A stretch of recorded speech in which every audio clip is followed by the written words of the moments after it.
What's going on, everyone? John Gillen here with Silversound Guitar, and today we're going to go ahead and cover what to do with a lick. So once you've learned a lick, a riff, or even a chord progression, there's always this kind of element of how do I take the vocabulary that I've learned from this other guitar player and mix it in with my own playing. Whether that's improvisation, that's songwriting, or just trying to figure out different ways to approach your fretboard.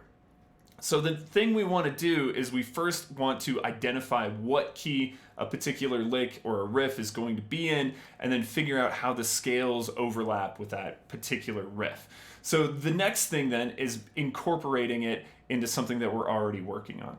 Today, I'm going to go ahead and walk through 4 different steps for you on how to do that and break something down. I'm going to go ahead and use the Sweet Child of Mine lick, the one from the intro, the beginning of that song. The idea is we're going to break it down and look at everything that's going on, look at the scale possibilities, and from there we're going to see how we can use that and start incorporating it into an improv fashion. So let's have a look.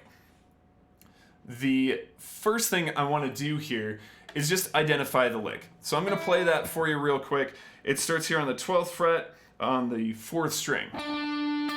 Then we're going to jump up here to the 15th fret on the 2nd string, and then we're playing 14th fret there on the 3rd, 12th, back to the 14th fret. So that's the first part. He does a little variation on it where then he goes to the 14th fret,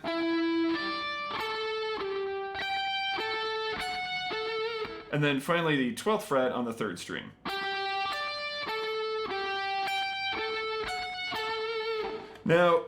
Now that I've played through the whole thing, I'm able to sort of observe what scale this could possibly be in. It's a little bit nebulous because it doesn't cover all the notes in a major scale, but I'll cut to the chase. It could be 2 scales.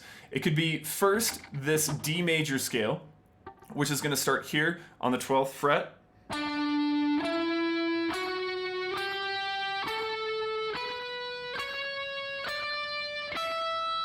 And I'm going to go ahead and play the notes of the scale on that string. Just because I like to see what's going on there on that high E string, even if it doesn't take me up. You know, it's kind of weird to end a major scale on the 4th, but that's okay. The point is that I can see the shape. This is going to be a D shape for those of you that are working on your cage scales. It's a good thing to just be able to break that down, see how that relates. Now the other one that we could look at is going to be the G shape from your cage scales. This is going to be a G major scale starting on the 15th fret on the E string, and it's going to go like this.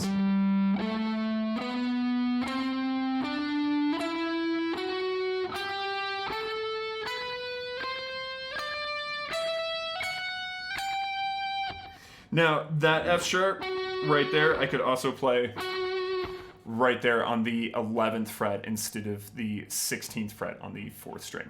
Okay, so why is that important? Well, the idea is if I'm able to see the major scale that it's connected to, I can add those notes into it and sort of help identify with where to play this particular lick and what I can do with it. So first, the big thing is use the lick, but change the rhythm of it a little bit and adapt it to what you're already working on. So I'm gonna go ahead and throw in a backing track here for us. And this backing track is obviously slower than what we would normally, the tempo we would normally play this at. So here we go.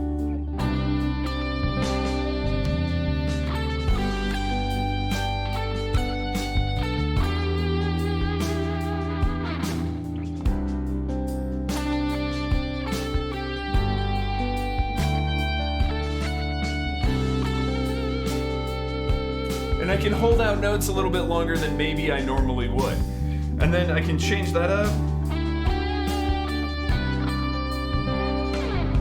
And take elements of that little lick. And this is really the next part that we want to get to. So when we're playing through something like this, it's important to go ahead and think about different ways that we can incorporate this. And that's what we just did. We're looking at just holding notes out a little bit longer. I'm still playing, for the most part, the exact same lick. Now though, what I'm going to do is I'm going to mix up the parts of the lick. We can break it down into its essential elements by looking at it like this. So if I'm looking at it here and I can see I've got this, what I can do with that is I can realize I have this part. I also have that little bit. I can even consider this part or this as a separate element. I'm really just taking this, and think of it almost like Lego pieces. I'm taking like 2 or 3 Lego pieces and building something different with it. It's, instead of trying to play the whole lick, I'm gonna use parts of it, and then I'm gonna mix it up a little bit. So let's take a look and see what that sounds like. And we'll just pick it up here, and I'm gonna pick that lick up and go, instead of starting necessarily where you might expect, I'm gonna start on that D, and I'm gonna go.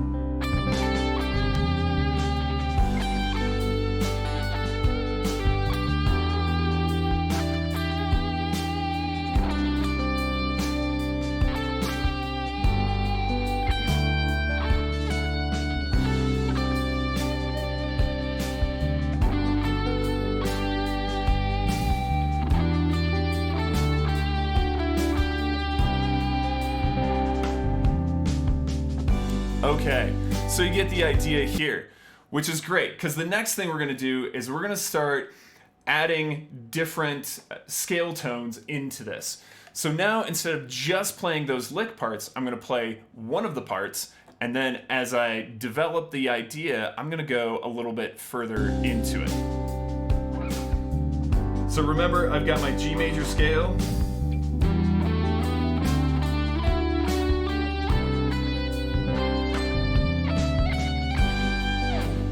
Okay, so here I'm gonna build on that and go.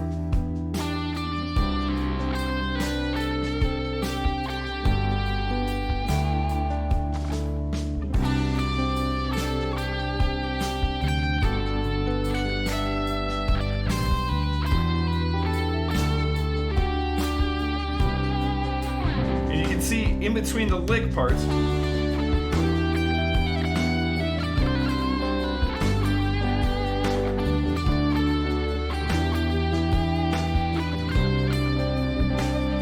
I can add scale tones. So this really begins to develop our idea on what we can do ultimately with the scale.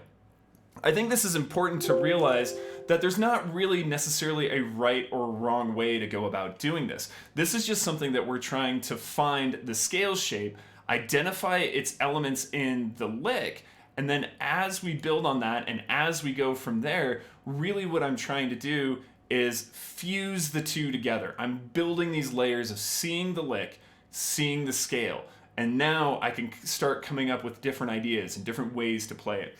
Now finally, what we want to do is we want to break it down to some of its essential elements. What are some of the key components of the lick that make it sound the way it does, that kind of grabs our attention? For me, it's really the string skipping element.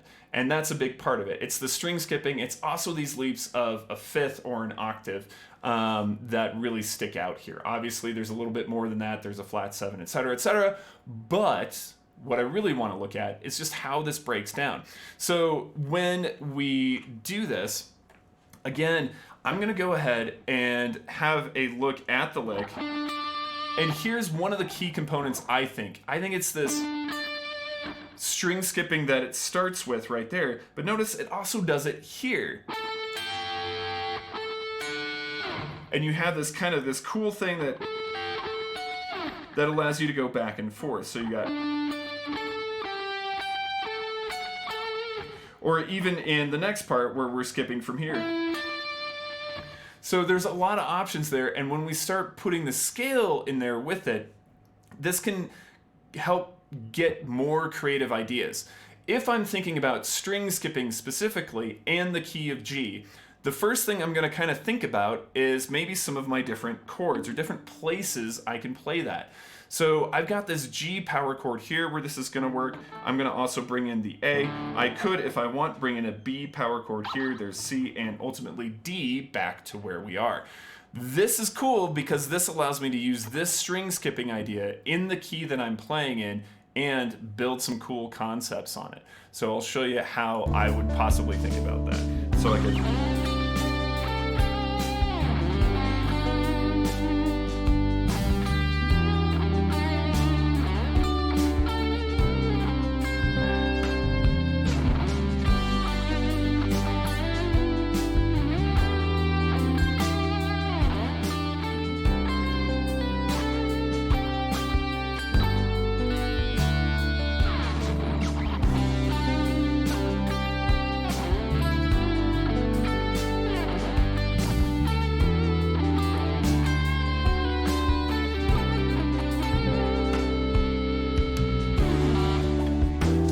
Okay, so once again, you get the idea. Really what we're striving for is just to find a way to incorporate that element of the string skipping.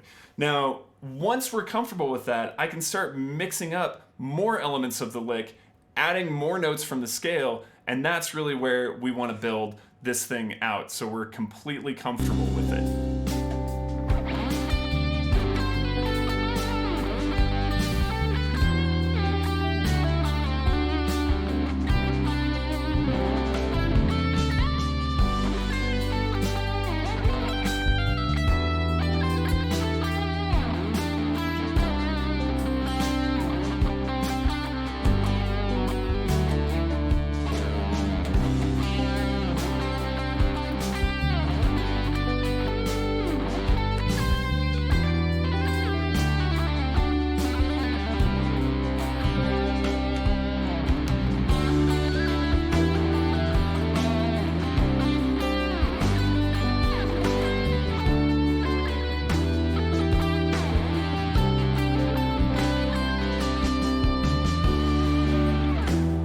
Of course, I could do this all day. So anyway, this hopefully helps you guys to get a little bit of a grasp on how to take a scale and break it down into simple parts. Start by playing that scale, then go ahead and build on that the scale and put the lick on top of it. So now that you've got the scale, you've got the lick on top of it, you can see those two and then start using different rhythms for the lick. After that, I think the big thing that you want to strive to do is start dissecting it, start pulling those things apart, mix and match them, you know, so that if you have part A and then part B, maybe put part B first instead of part A. It kind of changes things up. And that can be completely arbitrary. It doesn't have to be by measure or even a note grouping. It's entirely up to you on how you want to build that. And then from there, it's a matter of taking and adding the scale tones in and finally just breaking apart those essential elements like I talked about. In this case, we looked at string skipping, but it could be 2 notes per string or 3 note per string runs or a whole bunch of legato. How can you incorporate that in your scale? So hopefully this has helped a little bit today. If you're interested in what we do, definitely check out the links below. Check us out at silversoundguitar.com. and give us a shout out there. We do lessons virtual and we also do in studio. So do check us out and I will see you on the next one.